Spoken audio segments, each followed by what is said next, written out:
Well, thanks for being with us here on Morning Live. A report by the Special Investigating Unit into the Health Department's dealings with communications company Digital Vibes is expected to be concluded at the end of June. Now, the department reportedly paid the company 150 million rand for services related to the national health insurance and government's response to the COVID-19 pandemic. In an internal health department investigation, it has since found that the tender was irregularly granted and then monies paid to the company are fruitless and wasteful expenditure. President Cyril Ramaphosa has since placed Minister of Health, Dr. Zweli Mkhize, on special leave pending an SIU investigation into this alleged, or rather his alleged involvement in the awarding of that contract to the company in which at least two of his associates are involved. The Minister of Tourism, Mmamoloko Kubayi-Ngubane, will serve as acting Minister of Health until further notice. So to discuss this and help us unpack the impacts of these developments, we're joined by Professor Alex van den Heever, who is a health economist, financing and social security policy expert at the Wits School of Governance. Prof, good to have you with us once more. Welcome to Morning Live. Good morning. Let's start with your observation of how the president has dealt with the Dr. Zweli Mkhize issue. Well, I think firstly it is appropriate that he's put on precautionary leave, but in the case of a member of the executive, I'm not sure that there is this kind of arrangement for what is effectively a suspension. But what I don't really find a lot of credibility for is the reason for it, is that the reason is to give him time to deal with this case and to respond to it.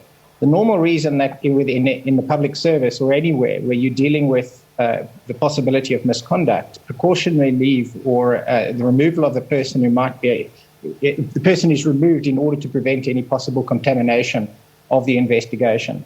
But so I think that is actually the true reason he has to be removed in this particular instance, because he's in a very powerful position and he can influence how the investigations go and what happens to witnesses. But there's also questions around the senior officials in the Department of Health who also were party to this contract, and we still have no indication of whether any of them have been put under suspension, and if not, why not? So, as a member of cabinet, how does this work? Because, you used the word suspension. We told the minister is on special leave. So if the minister is on special leave, what does that mean? Does it mean that this time off gets deducted from his leave days accrued? How exactly does this work? Yeah, I'm not terribly sure of the sort of the HR arrangements around members of the executive. This appears to be a special arrangement, in that this would not normally be the case. So it looks like this is just a sort of a precautionary move on the part of the president to make him look as if he's doing something. I think a lot of questions are being asked about whether or not the president is actually acting with effectively at this point in time, and whether he needs to act more expeditiously. But I think that he's clearly going to get paid during this period. And the idea clearly is that he could potentially return if the investigation found nothing against him. And I think that might be how it's framed at the moment. This isn't happening in a vacuum, of course, and there is precedent of high-ranking government officials who've been dealt with regarding their alleged involvement in irregularities, contract irregularities. So we take the president's spokesperson, for example, Kusela Diko, who is also on special leave, has been for just about a year now. Something like that. You look at how the Dr. Bandile Masuku issue was handled in Gauteng, and there are a number of other examples.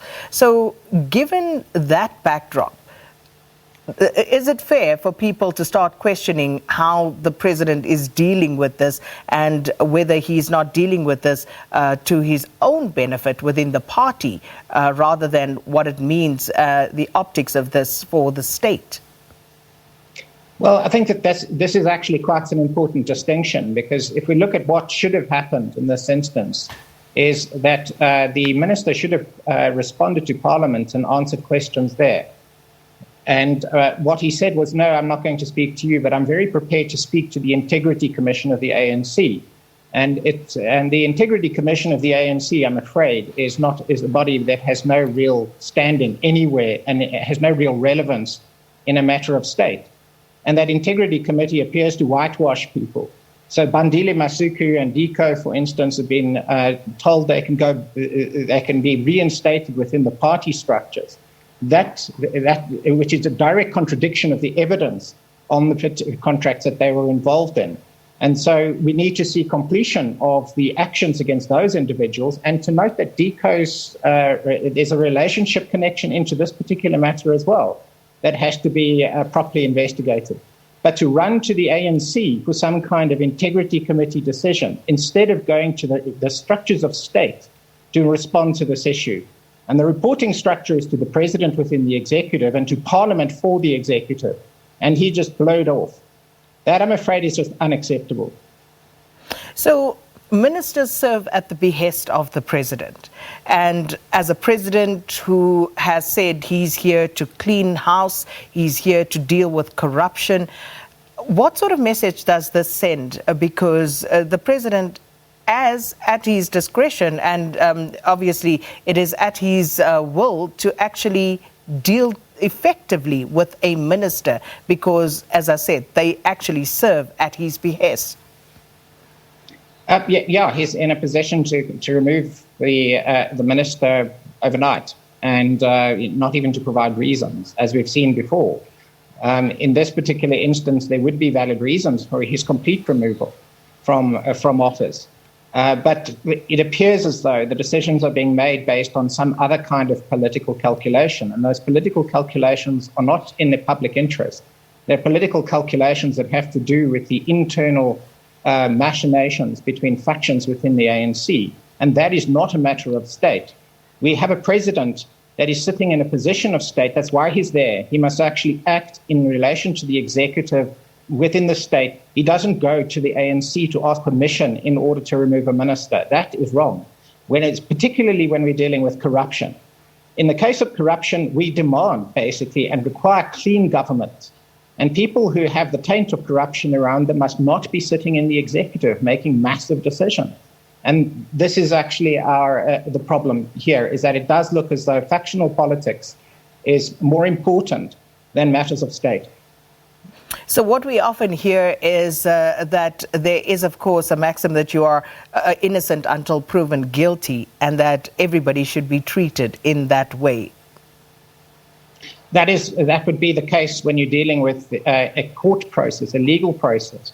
But when you have quite a prima facie case against somebody and a lot of evidence is being produced, you don't have to wait for a final court decision in order to take appropriate action to protect a state institution.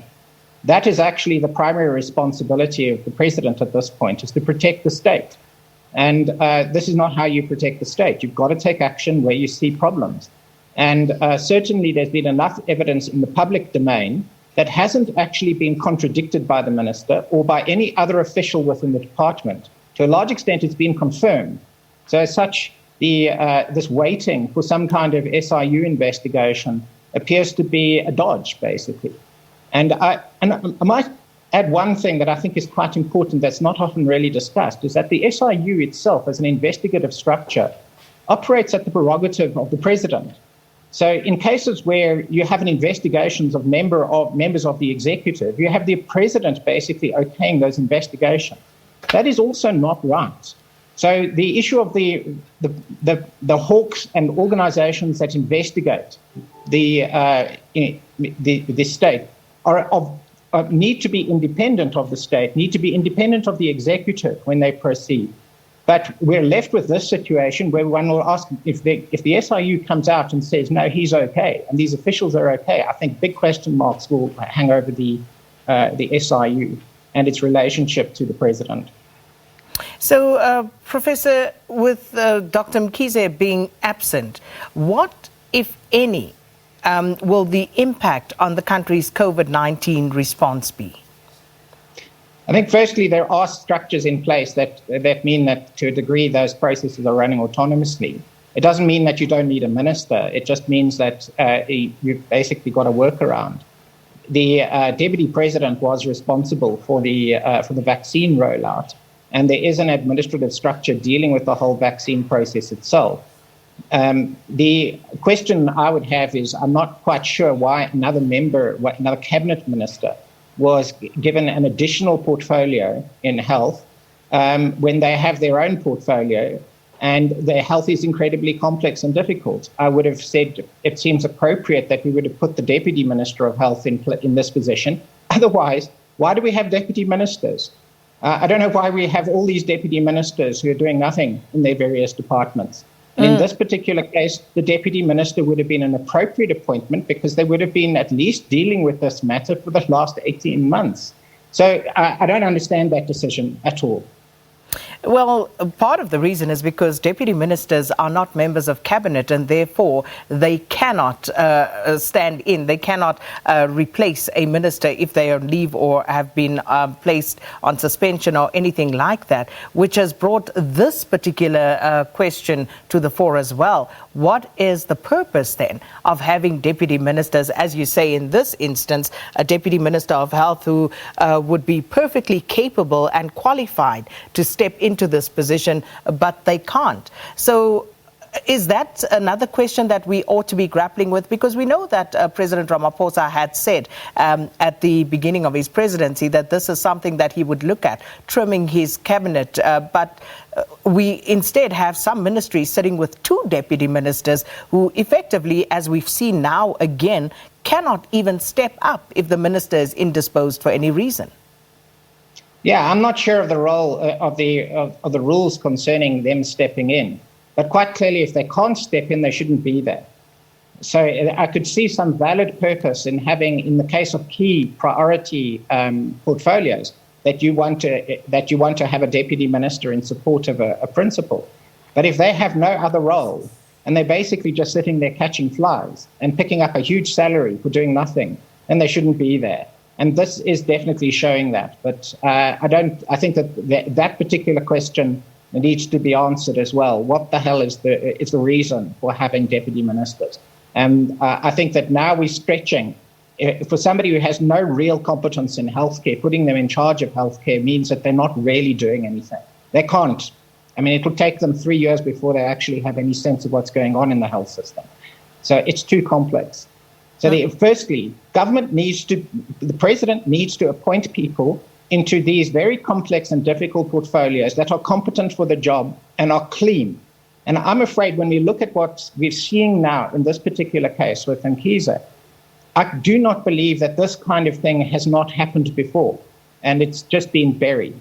And you don't do this kind of thing just off the bat. It's because you're used to doing it. And I think that this is the problem. We saw it with PPE. The moment you allow lacks in the system, thousands of contracts suddenly go through the system that are corrupt all the way. That suggests a huge problem in the way the state is administered and run at this point. And then, as far as accountability is concerned, so we now have the minister on special leave, but should the minister be solely responsible or held accountable for this scandal? No, everybody needs to be held accountable. And I'm afraid we haven't had a lot of members of the executive who've been held to account properly in the past. They kind of disappear and allowed to back off. But the members of the officials here, none of this could have happened without the backing of the officials. So there was an acting director general. What did they do? What did they sign off on? There was a replacement, a new director general. What did they sign off on? And have they been approving these invoices up until this point? There's the CFO who has to answer, were they really seriously signing off on these invoices?